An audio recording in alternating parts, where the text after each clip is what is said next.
সত্যিকারের নোবেল পুরস্কার পাওয়ার কথা তো ছিল কবি কাজী নজরুল ইসলামের। কবি কাজী নজরুল ইসলামের যে মেধা, যে প্রজ্ঞা এবং সমাজের মানুষকে ঘুমন্ত অবস্থা থেকে জাগানোর জন্য তার যে উচ্চারণ, তার যে শব্দ চয়ন, এগুলো বাঙালি জাতিকে অন্যভাবে প্রভাবিত করেছিল। নজরুলের প্রতিভা, প্রজ্ঞা, বিচক্ষণতা, ক্রিয়েটিভিটি, শব্দ চয়ন এটা অন্যরকম।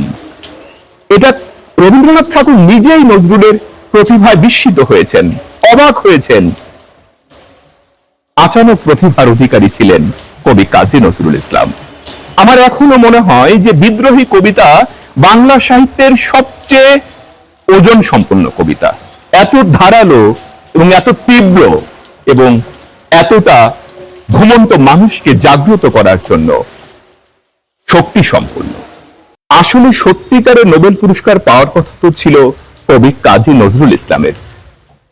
আমাদের এই সমাজে কিছু মানুষ আছে যারা দেখবেন হরহামেশাই এই কথাটা বলে থাকে। তাদের এই কথা তারা বলতেই পারে। যে মানুষগুলো বলে আসলে সত্যিকারের নোবেল পুরস্কার পাওয়ার কথা তো ছিল কবি কাজী নজরুল ইসলামের, সেখানে রবীন্দ্রনাথ পেয়ে গেছে। তারা এই কথাটা বলে হয়তো নজরুলের প্রতি প্রচন্ড ভালোবাসা বা আবেগ থেকে। কিন্তু আমার প্রশ্ন হলো, তারা রবীন্দ্রনাথের প্রতি কেমন মানসিকতা পোষণ করে? এমনটাও শোনা যায় বা আমরা শুনে থাকি যে আসলে কোনো একটা কৌশল, যে কৌশল দ্বারা রবীন্দ্রনাথ এই পুরস্কারটা লাভ করে। কিন্তু সত্যিকারে নোবেল পুরস্কার পাওয়ার কথা ছিল কবি কাজী নজরুল ইসলামের। আমি অনেক শিক্ষিত মানুষের কাছে এই কথা শুনেছি, তারা বলে কিন্তু এই কথা। এখন প্রশ্ন হলো, রবীন্দ্রনাথ ঠাকুর যখন নোবেল পুরস্কার লাভ করে তখন কবি কাজী নজরুল ইসলামের বয়সটা কত ছিল? আপনি দেখুন, 1913 সালে রবীন্দ্রনাথ ঠাকুর যখন নোবেল পুরস্কার লাভ করে তখন নজরুল কিন্তু অত্যন্ত অল্প বয়স্ক এক শিশু, যার মধ্যে দুরন্তপনা আছে, ভবঘুরে মন মানসিকতা আছে, ছুটে বেড়ানো আছে, হইচই আছে, এই রুটির দোকান, লেটো দল, এখানে সেখানে ছোটাছুটি। তখন কিন্তু তার আত্মপ্রকাশ ঘটেনি, তার ক্রিয়েটিভিটি কিন্তু প্রকাশিত হয়নি। সেই মুহূর্তে সমগ্র পৃথিবীর মানুষের কাছে কিন্তু পরিচিত হয়েছে রবি ঠাকুর, তার সৃষ্টিকর্ম দ্বারা। তাহলে এখানে যেখানে নজরুলকে ওভাবে মানুষ এখনো চিনে উঠতে পারেনি, ওই মুহূর্তে রবীন্দ্রনাথ নোবেল পুরস্কার লাভ করেছে। তাহলে এখানে রবি ঠাকুর কিভাবে নজরুলকে ঠকিয়ে নোবেল পুরস্কার লাভ করবে? সে তো অলরেডি একটা শিশু, যার সৃষ্টিকর্ম দ্বারা আত্মপ্রকাশই ঘটেনি। ওই মুহূর্তে রবীন্দ্রনাথ সমগ্র পৃথিবীর মানুষের কাছে পরিচিত হয়েছে।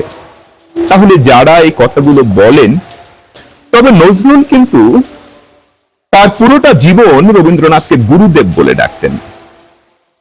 আর আমি বলি, শিক্ষিত মানুষ যারা আছে, সার্টিফাইড যে মানুষগুলো আছে, আমি স্নাতক পাশ করা অনেক মানুষকেও দেখেছি, তারা এই কথাটা কিন্তু বলে। কিন্তু আপনাদের বয়সটা মিলিয়ে নিলেই তো হয় যে 14 বছর বয়স্ক একটা ছেলে, যার সৃষ্টিকর্মের প্রকাশই ঘটেনি, ওই মুহূর্তে রবীন্দ্রনাথ ঠাকুর নোবেল পুরস্কার লাভ করেছে। আবেগ ভালো, ভালোবাসাও ভালো, কিন্তু এমন ভালোবাসা, এমন আবেগ থাকা উচিত নয় যা যুক্তির মানদণ্ডে টিকতে পারে না। নজরুলের প্রতিভা, প্রজ্ঞা, বিচক্ষণতা, ক্রিয়েটিভিটি, শব্দ চয়ন এটা অন্যরকম।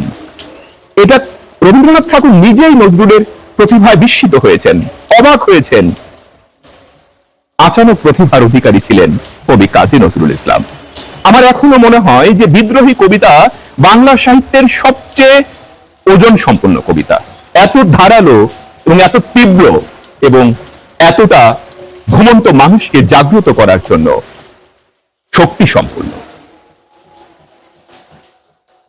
যাই হোক, নজরুল রবীন্দ্রনাথ দুজনই বাংলা সাহিত্যের উজ্জ্বল নক্ষত্র।